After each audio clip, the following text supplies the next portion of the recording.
With the McDonald's app, you can get your favorite thing delivered to your door. So if you were looking for a reason to skip washing those dishes you left in the sink, consider this a sign. Ba-da-ba-ba-ba. Right now, get $0 delivery fee with any purchase of $15 or more, only in the app. At participating McDonald's, minimum purchase excludes tax and service fees. Delivery prices may be higher than in restaurants. Other fees may apply, not valid with any other offer, discount, or coupon. Good morning. Welcome to yet another edition of the Northland Sports Page. Brian Prudhomme, Dave Cook. Dave Cook has put his immaculate grid down, but he hasn't turned it off yet. The most addicting sports game online. We hope to be the most addicting sports talk show, at least for one morning. We're here from 10 to noon. Good morning and welcome to the Northland Sports Page. Dave Cook, good morning, sir. How are you? We had some fun nights last night. We did. You got to see the soccer game and eat some pizza, and I got to hang out with Ted and Tim Roeder and watch Proctor. I don't know if you'd call the East Cloquet game soccer. It was football last night. Sorry. I was at soccer on Thursday, so we had fun nights, but Dave Cook at the same time had no idea what I was doing, apparently. No, same building, though. Yes. That's what got me. Yeah, I basically have at least part-time residents at Duluth East this time of year. I think. Ooh, let's not get into that. I don't know. Enough people maybe do that, maybe don't. Right. So I have been spending quite a bit of time at Duluth East recently. Cloquet gets a victory there last night, 17-16, led 17-0 with about 8 minutes to go. So a nail-biter there. You didn't necessarily have that in Proctor. Yeah, no, we had Proctor and Hibbing, and Proctor looked the part of a team that was prepared to win until the third quarter. They had scored on a scoop and score from Zach McPhee. He threw a bomb to one of the wide receivers early, and they were on the roll. But, Brian, I talk about being able to live with success. How do you handle prosperity? And in the third quarter, when Proctor should have put this away, it was motion. Offside. So the yellow flag was a frequent guest at Terry-All Memorial Field. At one point, I believe they were 2nd and 40. Wow. On their own. Like, they called a timeout. And that wasn't a scoreboard error, because I do like to tease Rhett McDonald for the down and distances he has when we were at games together at Duluth East. It wasn't a glitch. It wasn't a typo user error. It was legitimately 2nd and 40. It looked like Kriv called the timeout because Proctor couldn't stay inside. Like, it was 4 plays in a row, and then it was a timeout. And my guess is they weren't saying, all right, we need to switch from run play to a pass play, although that was probably true. Absolutely. But Proctor did do enough to get their first victory of the year last night. Cloquet did enough at Duluth East to get their first victory of the year last night. Hermantown, meanwhile, suffered their first loss of the year last night. North Branch went into Hermantown, spoiled the home opener. So among the area teams that we cover most frequently, Duluth-Denfeld currently sits at 3-0, and that's the only one that can say that as far as, again, the teams that we've covered regularly on this station. Yeah, well-deserved, too. We got a chance of, speaking of unforced errors, we got a chance to see a team that didn't have any unforced errors in that Denfeld game.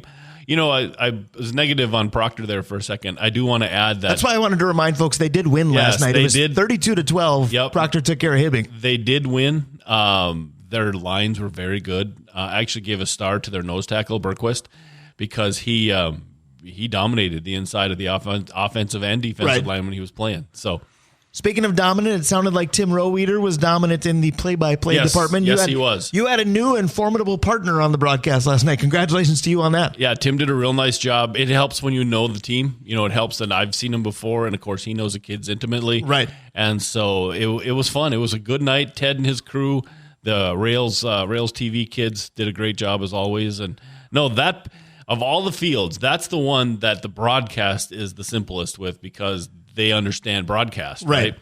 And so it's almost like they're honing young minds to do the same thing. It's 100% what they're doing, right? But it makes us being able to watch a football game all more enjoyable and to call it, because you're not worried about what's going on. Absolutely. As far as technology. So next week, that dynamic duo of Tim Roeder and Dave Cook will be with you again on this station. The scene will shift to Duluth East for the city crosstown rivalry, if you will. Duluth-Denfeld will come to Duluth East as the favorite.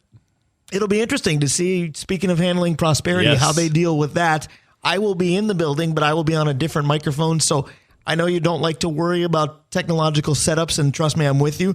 Hopefully I can help at least simmer everything down in that sense before you get going. Yeah, no, it'll be good to be in the same building again. I don't know. This game just feels like it could be a weird game. Like last year, Denfeld came in and beat a very good East team, and the shoes are on the other feet now. And so it'll be interesting to see if, East says enough is enough and jumps up and bites Denfeld. But here's the story. That Denfeld team we saw, they just don't make unforced errors. So they're very good. East is going to have to outplay them. It's a matter of, again, I've said this a million times when it comes to Denfeld football, I always tell them the expectations need to change, and I think they are. So they're winning. Now, again, it's just not planning the parade after every win. Puff your chest out, sure, but say we expected to do that. And I think Eric Lofall does a good job of kind of honing that theory into Hunters football. Yeah, I think we're starting to see it. And we've always said since the first day on the show, the best way to watch sports in Duluth is when Denfeld and East are both good. And so tip of the hat to Denfeld for their football program's growth. Absolutely. So we're 3 weeks in. Some teams have 4, but for most teams, it's 3 weeks into the high school football season. Is that enough to have a good feel or a good impression of what a team is made of? And I want to say that today because I want to go off topic for just a minute and say congratulations because we ran into, not literally, thankfully, but we ran into several participants en route to the studio today. I want to say congratulations to all the participants in the North Shore Inline Marathon. It's the time in sports, and you can do this a handful of times, especially grandmas in this town, but you can literally say and not be, speaking in cliches or figuratively or whatever the case may be, but you can actually say it's a marathon, not a sprint, because that's absolutely true. Nice. Yeah. And congratulations to all the participants. But many, many sports will say it's a marathon, not a sprint as something to say. But high school football, when you're 3 weeks in, is that enough to feel like you know what a team is made of this year? Boy, I think in some cases it is. I think if there's an injury involved, it's probably not because, a team, like last year's East team, if their running back was hurt and they were 0-3, it'd be like, yeah, well, it's because their best player's hurt. Right. And so a team like Denfeld, where they're going to get back their players and they're 3-0, you're starting to get a real feel for them when the more kids come back. I was going to say, you start to wonder just how dangerous could they be? How dangerous they could be. Exactly right. And so I think that at 3 games, you can kind of get an idea how they play. I don't think you see their cap yet. So I asked that question because high school football is 8 regular season games, so we're almost halfway. But the interesting part is when you relate it to pro sports, because the Minnesota Vikings are struggling. And we're going to talk more about that throughout the show here. Again, we're here with you till noon on the Northland Sports page. But if you're the ultimate in positivity, and he comes your way at 10:45, that's Dave Hoops. But if you're the ultimate in positivity, we are 2 into a 17-game season. Is it time to panic or not? And we can talk specifically about that for the Vikings, and we will, but I think it relates well to the opening topic that we've chosen for today as well. Because if you think about the way things look in Viking land, Ed Ingram could be on the first bus out of town, and nobody'd be upset. While he's 1 season and 2 games into his career. Do we know? We think we do, that he just doesn't have what it takes. And then you look at a guy like Royce Lewis, because things are a lot more sing-songy in Twins land right now. And Royce Lewis won't get enough push to win this, I don't think. But if you said he could be among Rookie of the Year candidates, you look at his numbers and you'd be right. But it's 60 games into a career. Yep. Is that enough to know? Well, in baseball, I think we saw that in the COVID year, that baseball, the sprint game, is a lot different than baseball, the full season game. Right. And so 60 games in baseball is enough to start to smell a trend. Well, and the crazy part with Royce is it's 60 games, not just this year, it's over the his career. 2 seasons. Right. Yeah. Right. I think that we can start to see a direction. I don't think we can say, in finality, in the end with Royce, it's okay, 2 decent years, 2 knee injuries, so let's see what year 3 is like. Let's keep you healthy. But the one that I wonder is Julian. So he's the other. So if they do a Rookie of the Year team, Julian's Wallner, on it. But Julian's got the longer track record here between them. So do we know what Julian is? Is he legitimately a hammer-handed hitter who can't play the field? Or are we seeing a guy that's been pushed to DH because they needed a DH? Well, the only thing with Julian is he's had peaks and valleys to his season. Royce's valleys have been he's not available. Right. When he's playing, he's playing well. That's a pretty big valley. Right. It's a Buxton-esque valley. It is a Buxton-esque valley. So what we're going to do today for the opening topic, because you might be saying, wait a minute, okay, you talked about quick reactions to players, and we get it, but what does that have to do with your opening topic today? We're going to make it personal. It doesn't necessarily have to be, statistically speaking, this player fits into category X and this player fits into category Y. But what we're going to talk about, and on Twitter today at NSP Fan 1065, I called it the quick and the dead. And maybe that's a little too brutal. Maybe that's a little too blunt. But I want to know, when you watched a player, sport by sport, whether it's eye test, emotion, statistics, or all of the above, who is a player that very quickly into their career you went, this guy's got it. I like what I see here. And I don't care if he turned out to be right or turned out to be wrong. I just want to know who you thought in a blink was a big deal. And then I also want to know who you thought in a blink, and again, maybe they turned it around on you and you turned out to be wrong, but who did you think very quickly into their career, you're going, why are we wasting our time with this guy? He just doesn't have what it takes. Because there are players that are somewhat enigmatic with this, and the Twins have two of them. You know, Miguel Sano, people can say, boy, they waited too long on this guy. Well, did they? I mean, 30 home runs in his sleep, 300 strikeouts seemingly in his sleep as well, was an all-star, then really didn't have it, cut bait. Byron Buxton, hate to say he could be headed down that road. Not because he's terrible, but he's not living up to the hype, and frankly, he's not playing. So did you wait too long? But I just want to know personally, was there somebody you watched and went, we got a guy?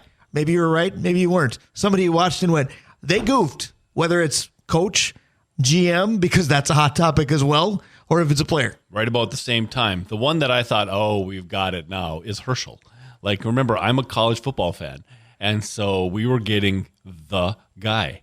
Like Herschel, we talk about Bo Jackson, and we talk about Eric Dickerson. We talk about running backs around that time in college. Right. It was Herschel and everybody else. Like, he was the man. And when we got him, I was so excited. And I remember sitting down with Dad, and Dad saying, cool your jets. We gave up half the football team. Well, and I think we all love the fact that that first game he was invincible, and it was against Green Bay, and it just fit the script. Yep. And then the rest of his career fit the Minnesota sports script, and you went, whoops. Or did Herschel write the Minnesota sports script? Was that the beginning of everything big we do is about to fail? Yeah, that's the lesson of don't bring somebody in the middle of the season who can't play your offense. Well, and the thing for me that I think sticks with that position, I felt similarly about Chester Taylor. And I may not have been necessarily wrong, but I think the front office saw something that I didn't that made them say, we need more horsepower here at the running back position, because I thought Chester Taylor was going to be a fixture. And you just said it. You turned it into a verb. He got Adrian. And I went, oh, I have a framed Chester Taylor jersey that I love. And I thought, this is going to be great. What a hallmark of the next good Vikings running back, and don't blink, and I should have got a new jersey. How about this name in the Vikings running back, who I thought was going to be really good, and it was injuries that got him? What about Terry Allen? Right. Like, Terry Allen, healthy, was a legitimate NFL running back. We had one.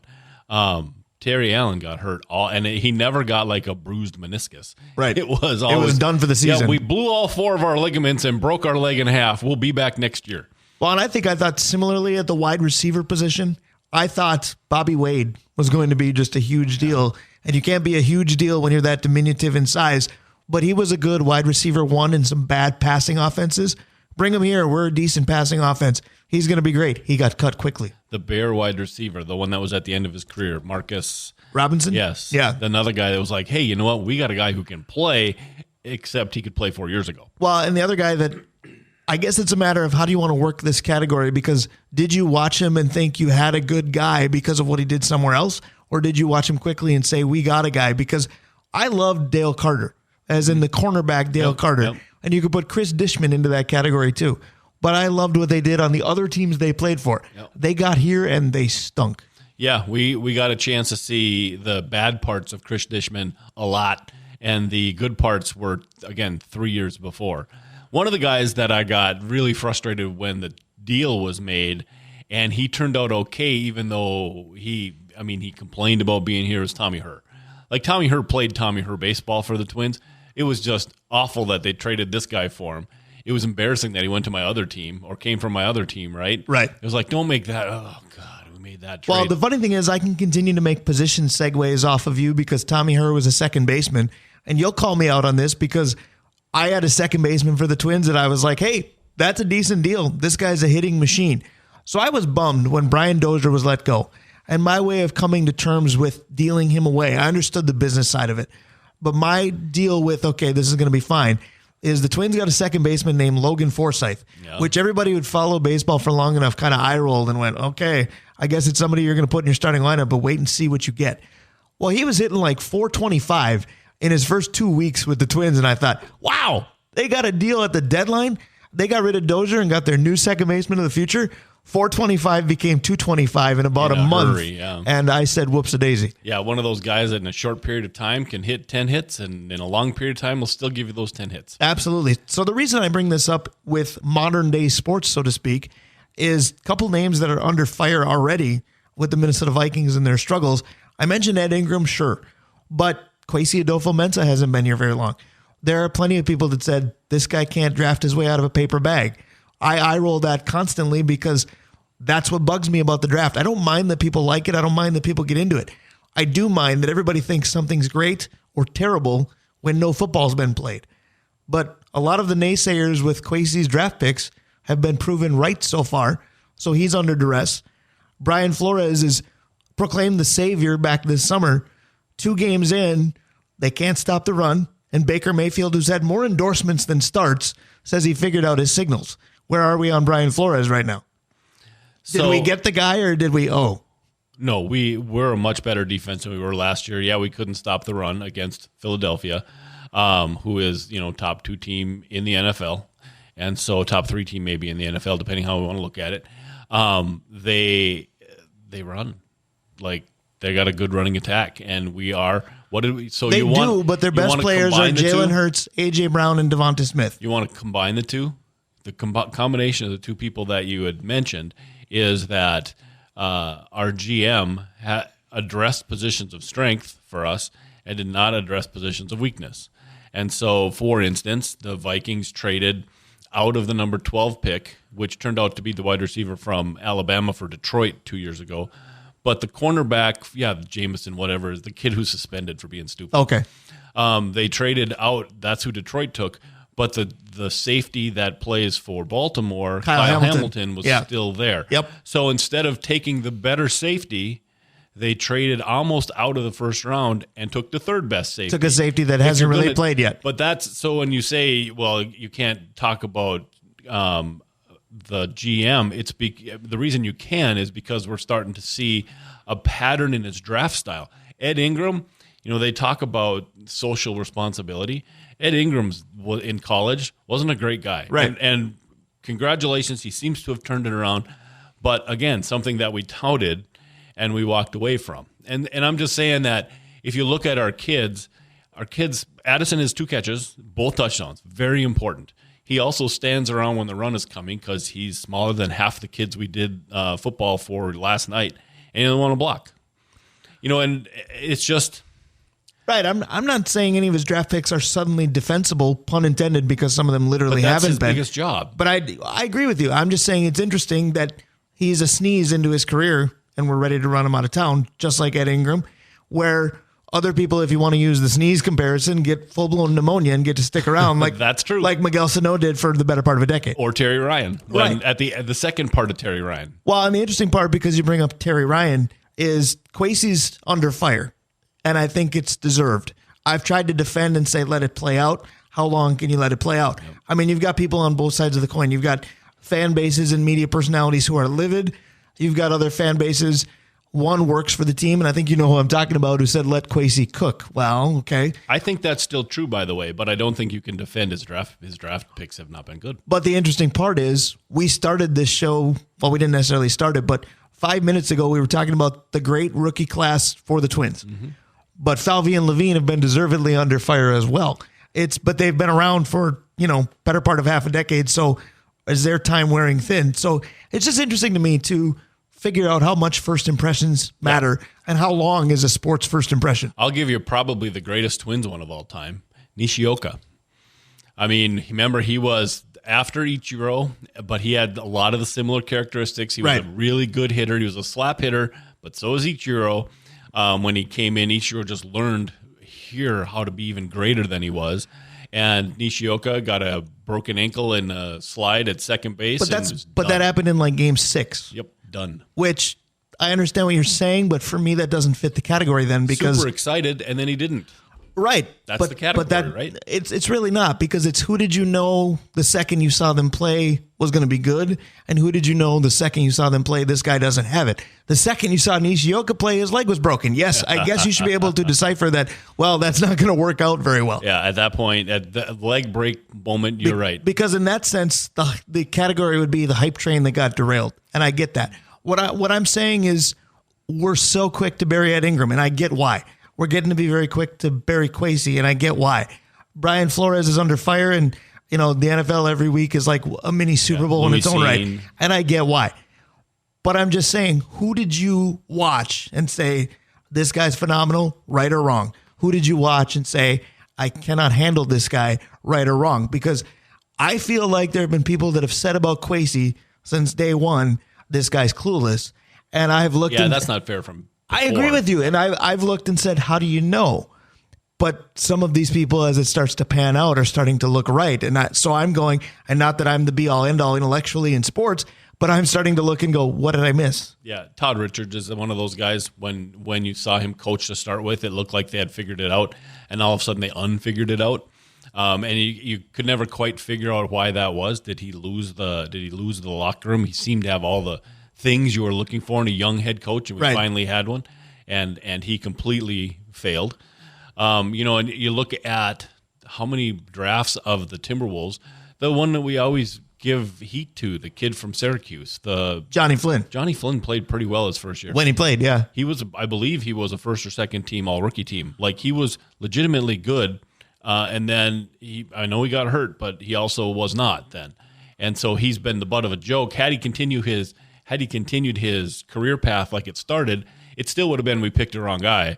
But it wouldn't have been a stand-up comedian routine. And let's be honest, if Steph Curry would have been just a tiny, wiry kid from Davidson that got drafted and was okay, nobody remembers Johnny Flynn either. Right. That's exactly right. And so I think Johnny Flynn is one of those guys you were super excited to see. I think there's a lot of Timberwolves guys like that because when Chuck Persons came, I was just geeked up. And Chuck Persons a good one because not only are you excited when you get them, because we've kind of done that category. I'm saying like you saw them in uniform for your team look all right.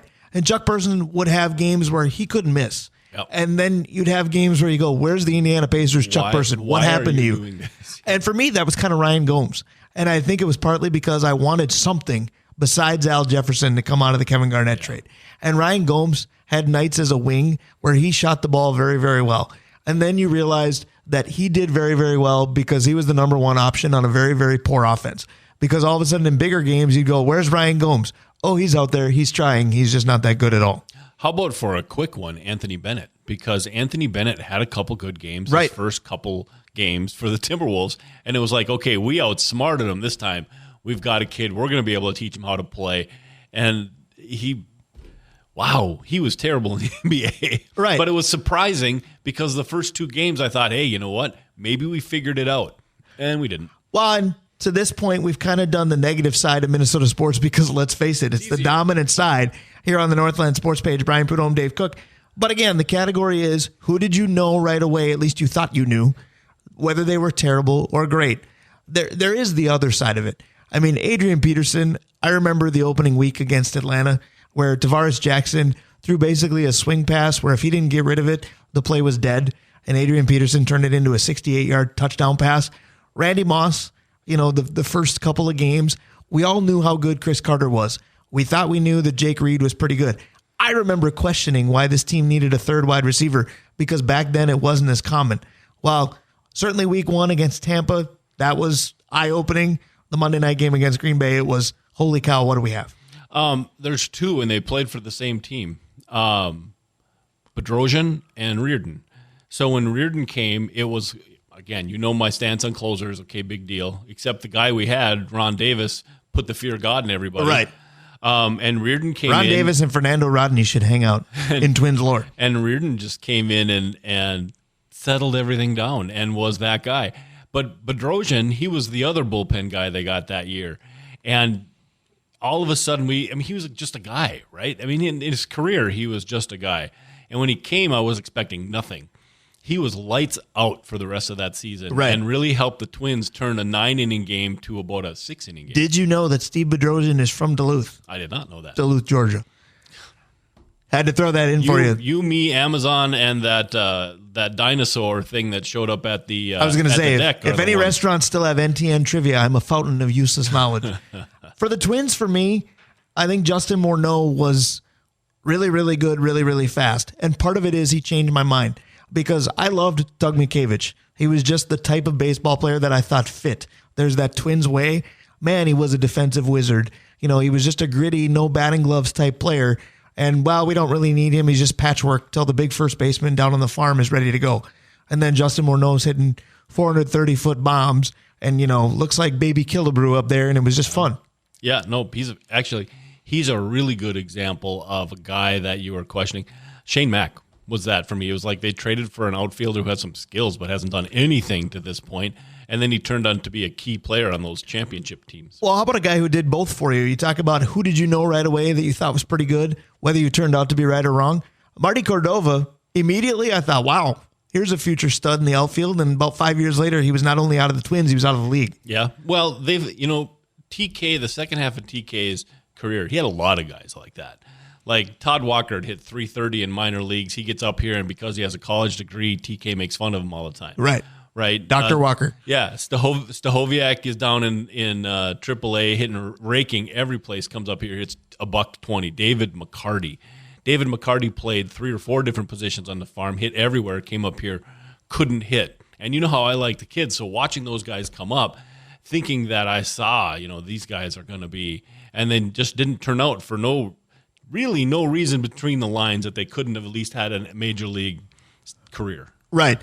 So I know that you love the kids, as we call them. Yep. The rookies coming up, the prospects, the draft picks, whatever. Are you able to put that excitement aside and just watch a player? Because a lot of the guys that you mentioned, especially the David McCartys, the Scott Stahoviaks, they were going to save this team. Yeah. And they didn't. When I look at Royce Lewis, and he's been amazing, and we all wanted it, and we all wanted to see it. And Brooks Lee, you're probably going to be the next contestant on, whatever category this falls into. But are you able to just watch and not put the expectations in the mix when it's somebody who hasn't played the game before? Yeah, I think there is those guys. I think when Royce Lewis was put in center field, it was like, okay, this is not his position. We'll see what happens. But I think in pitchers, I see that. Bailey Ober, oh boy. We have a 6'9" softball thrower who throws 88, who can only throws 80 innings a year, right? Because he's hurt all the time. Okay, well, he's up. I think when Simeon Woods Richardson hits the major leagues, it'll be the same thing. Well, here's a guy that has shown very little as far as external stats, but he's just been good enough to move through the system. Oh boy! Well, when they hit, they're going to hit. Well, and the hype does matter. Part of the reason that I asked that question, we haven't touched on hockey really at all. And with the Minnesota Wild, honestly, I got to tell you, if Mikhail Granlund wouldn't have been a YouTube sensation, I wonder what we would have thought if we would have just watched him play. Yep. Another guy, my wife's favorite hockey player, Nino. Like, I always expected Nino to figure it out one day. Right. Never did. Like, Nino is still playing because he's a good forechecker. Well, I thought he was going to be, like, legit. That's the question. And again, that goes back to the NFL draft is a big hype train. You read the narrative you want to, and then you swear by it. What outside source told us that this guy's going to be a star? When or can you let your eyes tell you the story instead? What happens? Because that's my reason for the category today. Ed Ingram hasn't been around a long time. He's been bad. We're ready to be done. Miguel Sano was good and bad. We weren't done for a long time. There's plenty of people that said his leash was way too long. Byron Buxton's theory, same thing. Why are the pitchforks out for Brian Flores 2 games in? There's still got to be a learning curve. Kwesi does have a lot to prove still. Yet this team won 13 games last year, albeit maybe with Rick Spielman's roster. Mm-hmm. What's going to happen? We're already thinking about, does this need to change? I saw a tweet this week that said the KOC and Kwesi honeymoon is over. Maybe it is, but are we really ready to blow it all up? Sports is paralysis by analysis, and it's also driven by knee-jerk overreaction. Mm-hmm. That's why I wanted to have this topic today. What did you think you knew, positive or negative, limited time into somebody's career? Yeah, often for me, it's their second team. So if you're the second team, you like I said with Todd Richards, when a kid comes through or a player comes through and it's like, okay, so yeah, they got traded. They got traded because they had a bad year or two, but we can fix them, right? We're going to make something of this. And then that sounds like talking right to the Twins brass with every pitcher they brought in. 100%. But if you think of some of the guys that the Vikings have done on their second contract, we've had linebackers, we've had offensive and defensive linemen that have come through on their second contract because we're going to figure them out. Cornerbacks galore. We're going to figure these guys out. Captain Munnerlin's a good example of that, where now we've got a guy who's going to lock down we're going to lock down the slot for years, and he had one good year. How about Fred Smoot? Yeah, Fred Smoot's a fantastic example. 3/4 of the world's covered by water, the other quarter by Fred Smoot. And then he had some of his most fun on the water, but that was completely different. Yeah, so I think second contract guys are probably the ones where I have the least amount of emotion, but I think that they're going to work.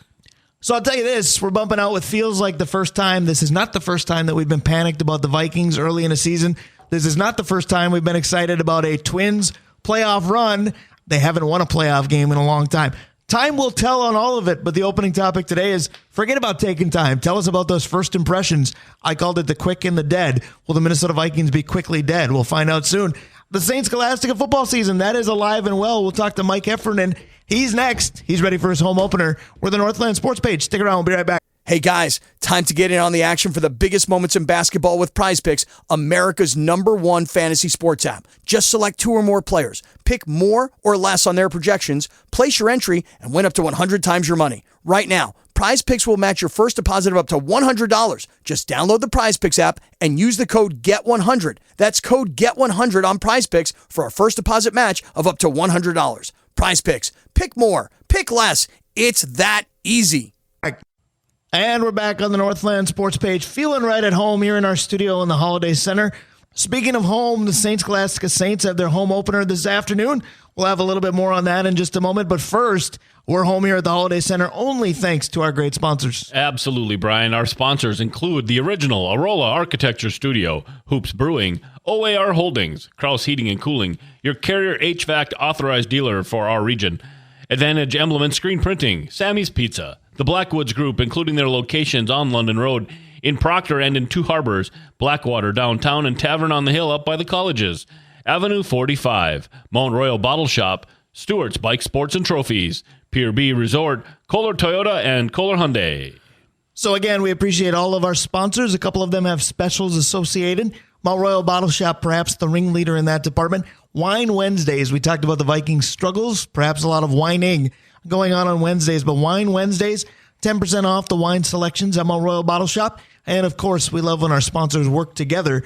On Saturdays, they do, courtesy of the Northland Sports Page. Hoops Brewing, one of our sponsors. Hoops Products, 10% off on Saturdays at Mount Royal Bottle Shop. Yeah, and today would be a great day to run up to Mount Royal and pick up your Hoops Brewing products with a discount because it's Oktoberfest. And it's Oktoberfest downtown, but it can be Oktoberfest at your house as well. Gophers playing North Carolina.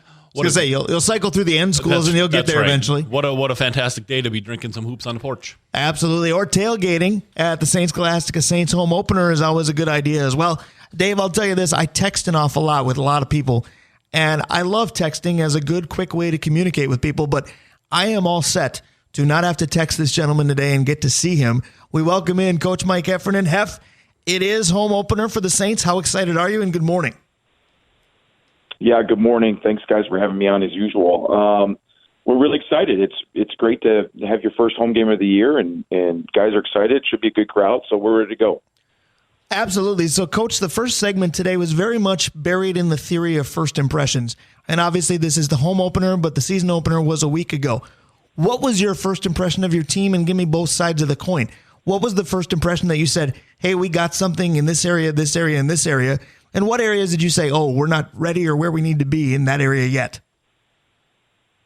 Yeah, so it's always a unique situation when you go into your first game because you don't know what to expect. You don't know how certain things are going to go. But, the first thing that pops in my mind is our guys played really hard. Our guys play really hard for each other.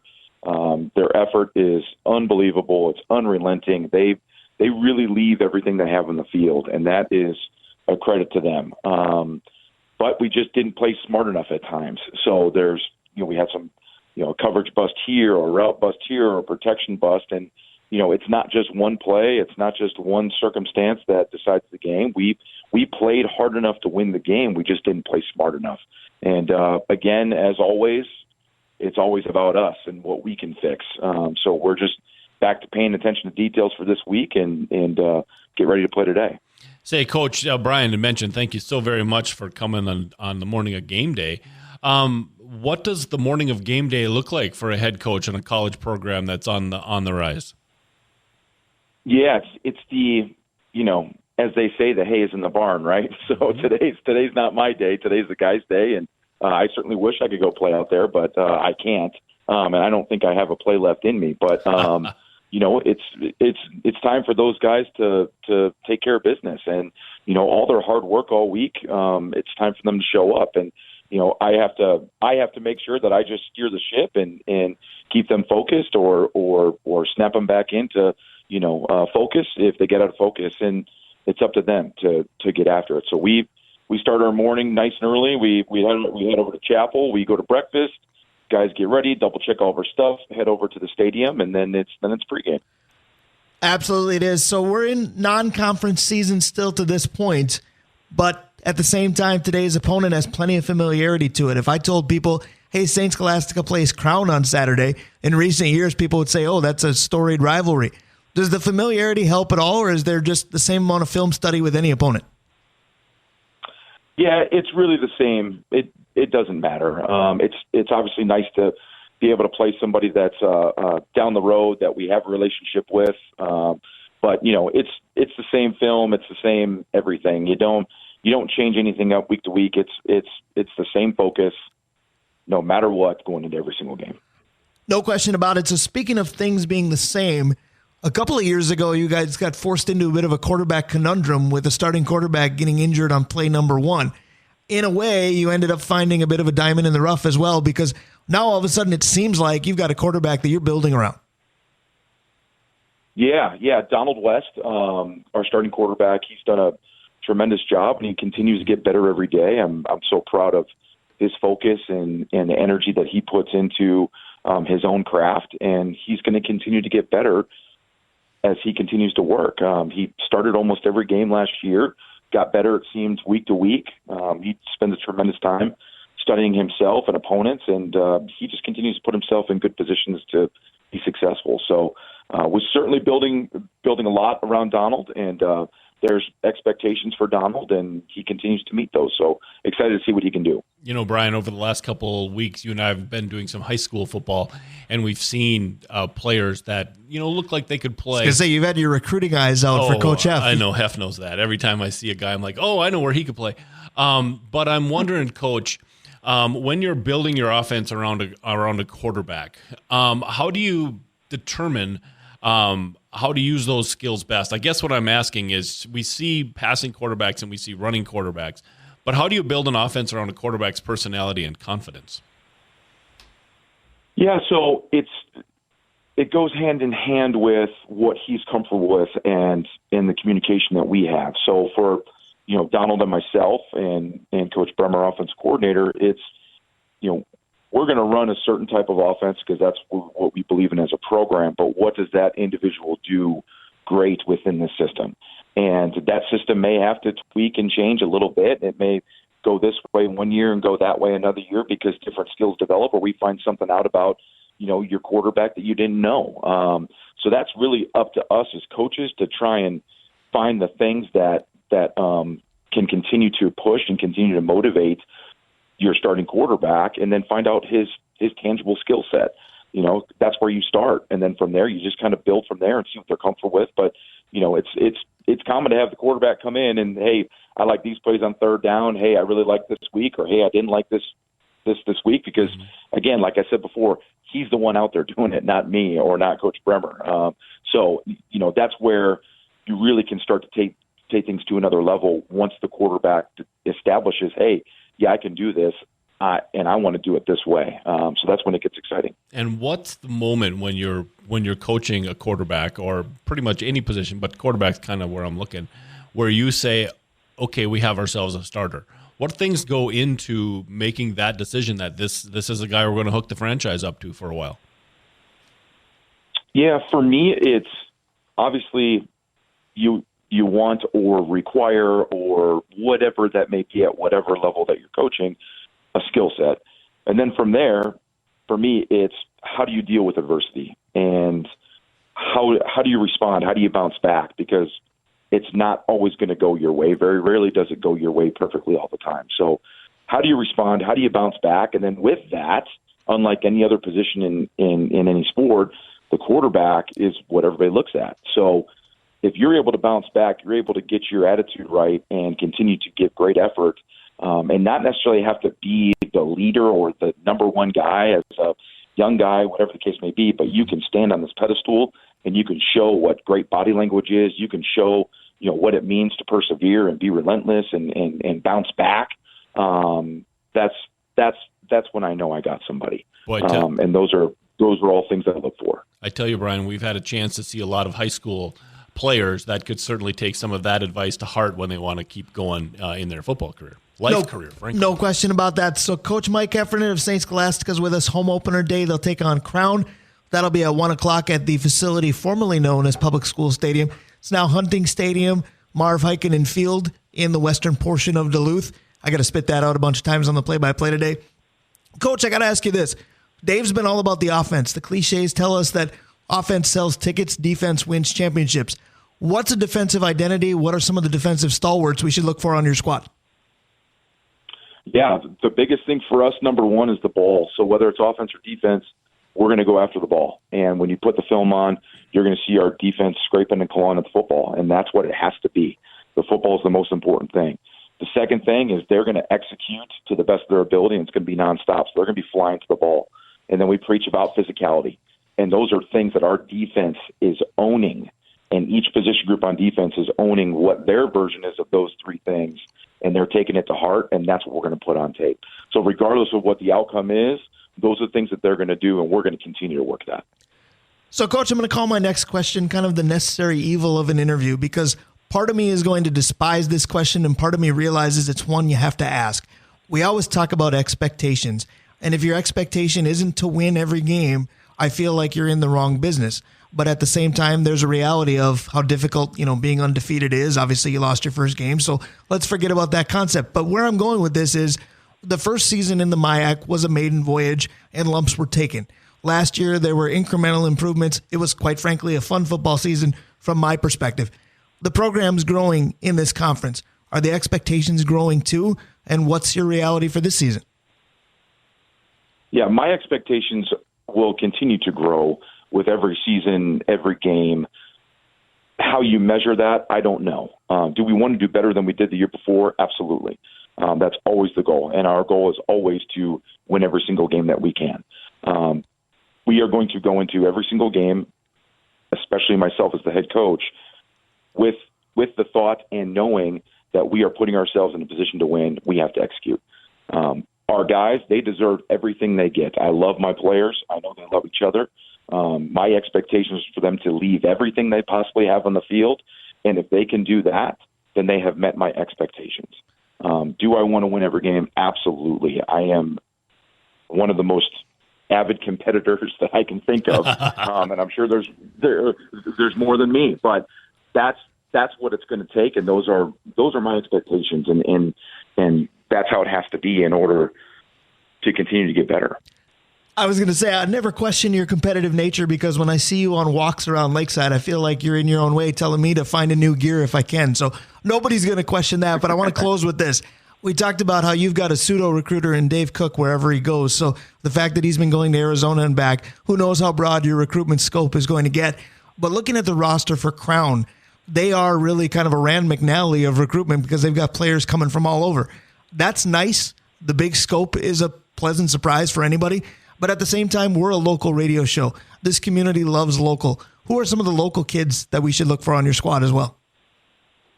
Yeah, so really simple. We can start with our captains. One of our captains is one of our offensive captains, wide receiver, Ben Hunter from Superior, Wisconsin. Really excited about how he's playing. We got a defensive end, Simon from East High School. He's done a tremendous job. He's actually a wide receiver in high school, played basketball, and he plays defensive end for us. Simon Randorf, yeah, he's a big boy. Yep. Yeah, yes, he is. And really excited about him. He's really starting to find himself on the football field, which is great. And then we have John Bonner, who's a captain from Grand Rapids. We got a lot of guys from the area. We're going to continue to recruit the area, and that's always our vision. Get guys from home, start at home first. I love that you did that. It's almost like you can hear your bump out music, bumping you out with little Motley Crue, Home Sweet Home. It's going to be fun to have you at home today. We'll see you in a couple hours. Thanks for taking the time, Coach. All right, thanks, guys. Have a good one. See you in a bit. Absolutely. That is head coach Mike Heffernan of the St. Scholastica Saints. Saints and Crown College this afternoon at 1 o'clock, again at the facility formerly known as Public School Stadium. Always a pleasure to talk to Hef, but every time I say that, I picture him in a velvet robe. You know what I mean? Talking to Hef. I do. Hef's one of the good guys and super competitive, but he mentioned it, and you and I have seen it. He circles the wagons really well. He takes care of his kids. We've been reading so much about awful stuff in college football.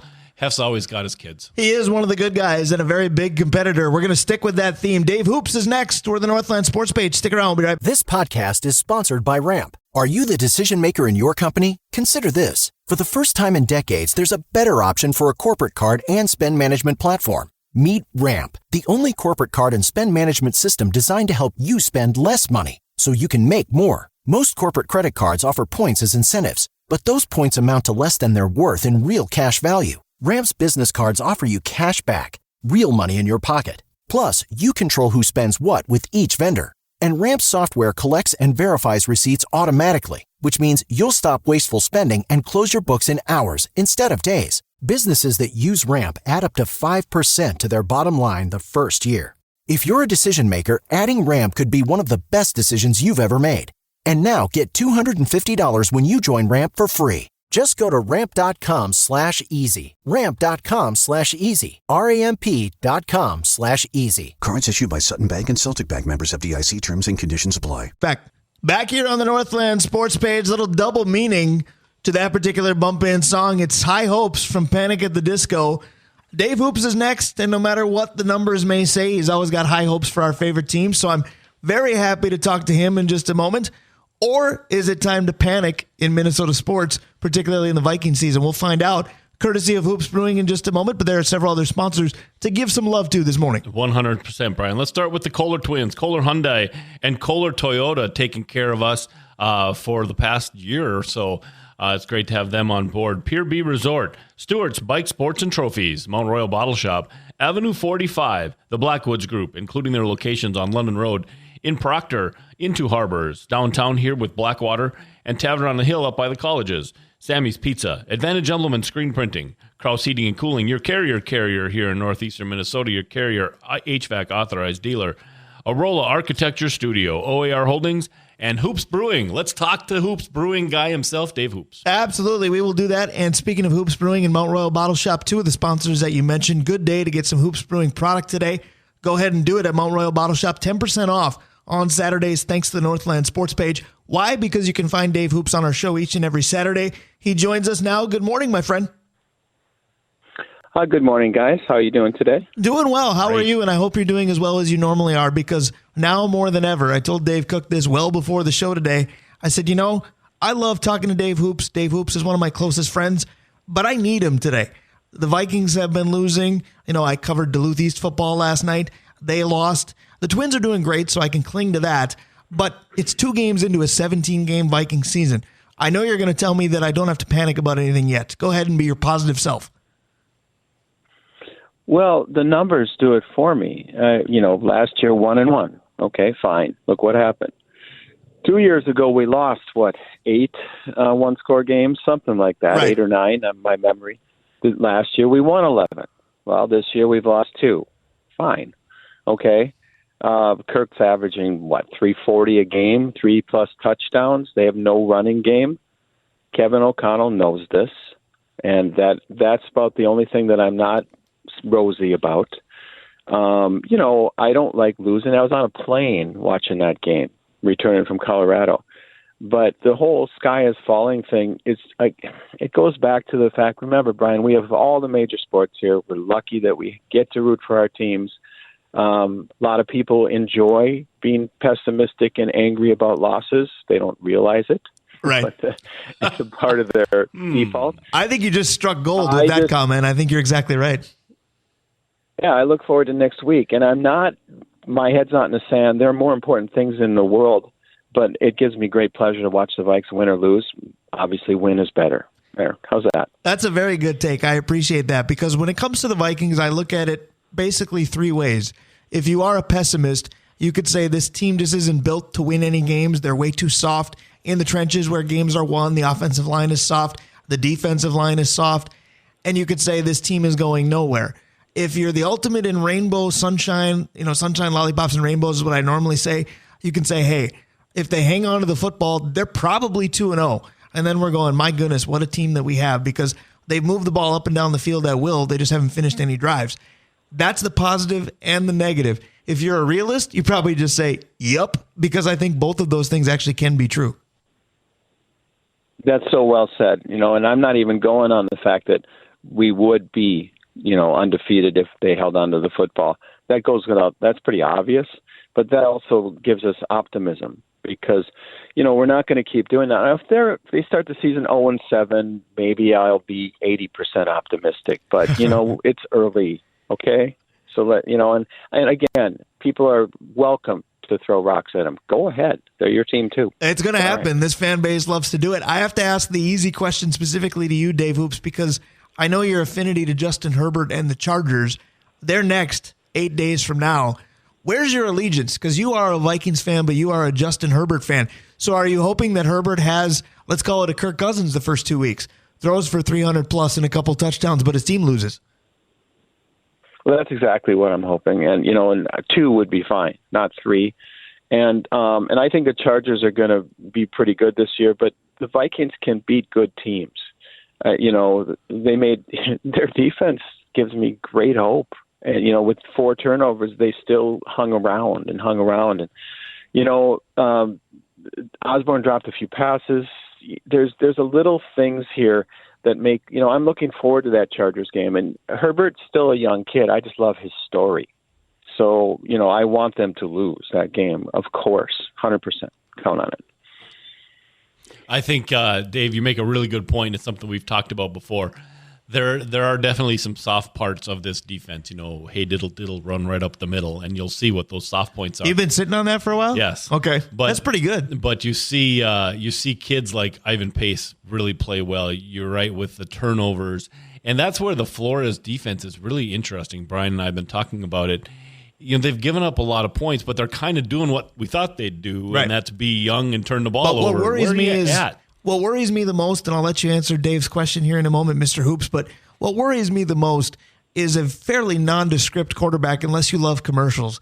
Baker Mayfield is claiming that he had the signals figured out. How can that be? Todd Bowles. Baker's just a clown. He's fun to watch, but just ignore that stuff. That's just dribble. He probably did, but his coach coached with O'Connell and Flores and all of them. And he runs the same kind of defense. I bet you it's not a terrible stretch. And I'll bet you that happens more often than we know, where the offense kind of has an idea. But it's so cliche to say they got out-coached or they got out-adjusted at halftime. How vehemently can that be true if you don't change a signal at all under the risk that somebody's going to figure it out? Yeah, that would be out-coached, wouldn't it? Right. That definition of. At a prep level or below. Yeah, right. 100% agree. So, Dave Hoops, you also said we've got all the major sports in this market. And here on the Northland Sports page, we will cover just about all of them. In fact, buy or sell is skewed that way coming up later on. But I kind of think, reading between the lines, you may have said, hey, there are other things to cheer for. Granted, there are more important things in life too. But let's go to the fountain of positivity that is the Minnesota Twins. We might fear that in the sense of October is going to get here and the Vikings may not matter anymore. It looks like we're not mathematically there yet, but October could be a lot of fun for the Minnesota Twins. Yep, 99% there. And you know better than me, would we play the West winner or would we play one of the wild cards? We will play the bottom wild card. Whoever the last team in is going to be will travel to Minnesota to face the Twins. It will either be, at this point, it sure looks like Seattle, Texas, Houston, or Toronto. One of those 4 teams is going to end up in that spot because the West is just crowded and Toronto's hanging on. They're right there. And that sounds about the right order, too, by the way, because Houston probably wins the West, which makes Texas the number 1 wild card chance, and we see Toronto probably in Minnesota. Well, I disagree with that to some extent because you've got 3 teams in the running in the West. Only one's going to win it. it's possible that the other two become wild cards. And don't forget, who loses the American League East is guaranteed going to be the top wild card. So there's a cluster there. The good news is we shouldn't have to worry about will the Twins be there for a whole lot longer. But with a demonstrative lead of a good size with only a handful of games left, I'll just say it. It's the type of lead that would take a Minnesota-esque collapse to lose, right? Oh, I'm not even going to. I knew you wouldn't even justify that with a response. Yeah, but I am, I really, my hope is we play Seattle because it's a great matchup and that will be fun. And most people don't hate Minnesota and Seattle. They won't bother to watch, but they don't hate them. Everybody hates Houston. Sorry, Houston. And the Toronto matchup would be good too. I'm probably going to do this from the road next week because I'm going down for the Anaheim game. I hope that I get to see Ohtani. When I got these tickets, I was looking to see Trout, but my point is that I'm not going to go down and watch games in person, playoff games. It's best of three. I hate to say this, but it's kind of more fun on TV. And I'm really looking forward to, being in the playoffs and rooting for the Twins, and not just expecting them. This streak has to end. Okay, I agree with you. Said, period. Somebody should get a tattoo saying that on you, not me. No doubt about it. I do think they're going to at least win a game. Time will tell if they win a series. Of course, mathematically speaking, we got to get there. Speaking of mathematically speaking, we got to get to hour 2 relatively quickly. So I'll turn it over to you, Dave Cook, for yet another edition of his life-altering questions. Absolutely. So yesterday, gentlemen, I did the Hibbing football game against Proctor, and Hibbing has no emblems on their helmets. It's just blue. And I'm wondering, your guys' opinion, what team out there has the best helmet? High school, college, pro, it don't matter. Well, that make the segues the Browns, of course, but no. I like pro. I used to like the Broncos because I really like their team, but their new logo sucks. I like the Raiders. I think it's classic and it's really great. Or the Steelers. That would be my pick. I think in the pros I have a difficult time because there are several that I like just the same. They're all good, but they all become so recognizable. I think you lose sight of is that good or is that bad. I think in terms of variety and all of them looking pretty sharp, you'll love this, Dave Cook, because at the college level, the variety of Minnesota Gopher helmets, I love them all. Yeah, and they're all similarly toned. You don't see like Oregon will throw out a purple helmet every so often. It doesn't have anything to do with anything. I can tell you this. I don't like the Notre Dame hockey helmets that are the definition of golden domers. Those just look weird. Well, they look like somebody bought some Krylon before the game. Right. I think for me, it's the whiteout. It's the whiteout Penn State hockey uniform helmet combination. Although I did get to see Rock Ridge this summer in it, and I'm telling the people from Rock Ridge, incorporate that. All right. So we talked a little bit about Brian and I before the game that The Rock came back last night on wrestling, and I know Brian rolls his eyes, but I had to play the pop, when they said his name and 30,000 people just went bananas. I'm wondering, guys, of people that are alive, so we don't go back and talk about Babe Ruth, who would you like to see come back? It can be as whichever sport that you'd like. Frankly, it could be life if you choose, but they have to be alive and walked away. It's retirement, could be anything. Okay, well, there's a lot there, but, super low-hanging fruit. Watching Caroline Wozniacki play this year in the U.S. Open was just goosebump-inducing. The woman is better, maybe, than when she left 3 years ago. That's a comeback, okay? But I also want to see Barry Sanders again. Yep. There's a commercial. You guys know all these guys unretired, and they're, Carter's being called grandpa and stuff. I don't know which commercial, but it's funny. Marino's in that commercial. Dan Marino. Boom. There's a couple there for you. All right, so that made me alter my answers a little bit because Dave took one of mine. One of mine was certainly going to be Barry Sanders. Dave started with tennis, so I will too. If you bring back Andre Agassi, I'm obsessed with the sport again. I still like it now, but I was obsessed with it in his prime. Baseball-wise, this is going to be sentimental because I want Tony Oliva to come back and play. And I have no great answer as to why, because for me, he was almost a mythical creature because my dad spoke so swimmingly of his talents. I never saw it except for I saw him play in one old-timers game, and all I knew was he had bad knees. And it was proven because he still hit a one-hopper off the wall and barely made it to first base. I want to see what Tony Oliva in his prime was like. Basketball, I wish Larry Bird was still playing because that was my first favorite in the sport.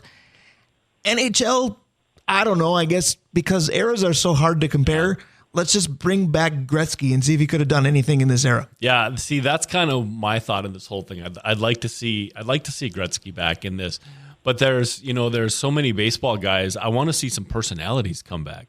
Baseball is such a business now. You don't see those quirky guys that you're able to have fun with and roll your eyes. Mark Fidrich would have been, never have made it as he's talking to the baseball. Kent Tekulve. Does basketball need the entertainment of Dennis Rodman again?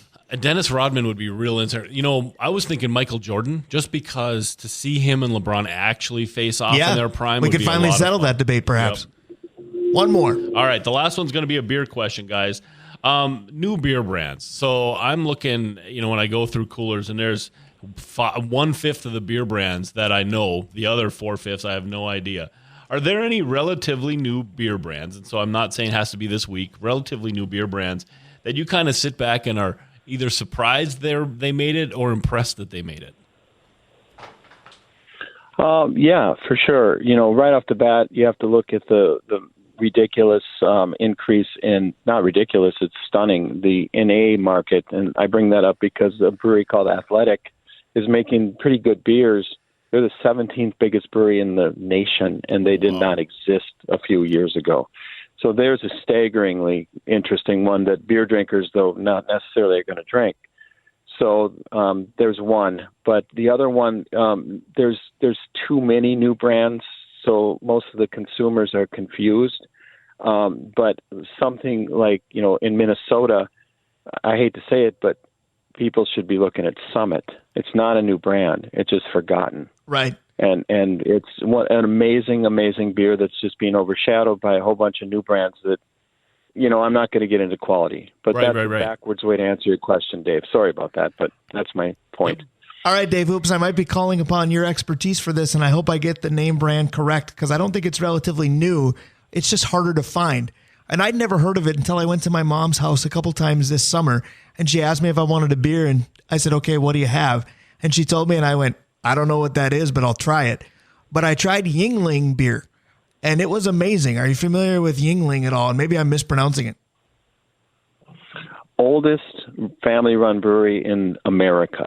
Yes, very familiar, with Shell's being the second. It's an amazing brewery. Good Outstanding. call. So I kind of backwards answered your question as well because you said new brand and I just picked the oldest. So go figure. For you, it is. But we talked about beer brands. Nothing better for me than Hoops Brewing. Dave Hoops, what's a good reason to come down to the brewery this weekend? There are always good reasons. Give me your best beers on tap right now.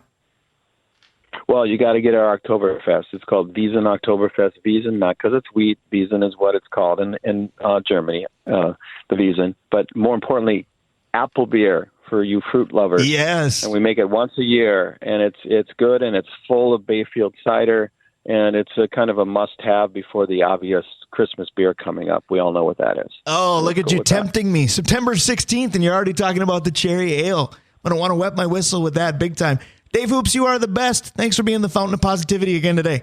This podcast is sponsored by Ramp. Are you the decision maker in your company? Consider this. For the first time in decades, there's a better option for a corporate card and spend management platform. Meet Ramp, the only corporate card and spend management system designed to help you spend less money so you can make more. Most corporate credit cards offer points as incentives, but those points amount to less than their worth in real cash value. Ramp's business cards offer you cash back, real money in your pocket. Plus, you control who spends what with each vendor. And Ramp software collects and verifies receipts automatically, which means you'll stop wasteful spending and close your books in hours instead of days. Businesses that use Ramp add up to 5% to their bottom line the first year.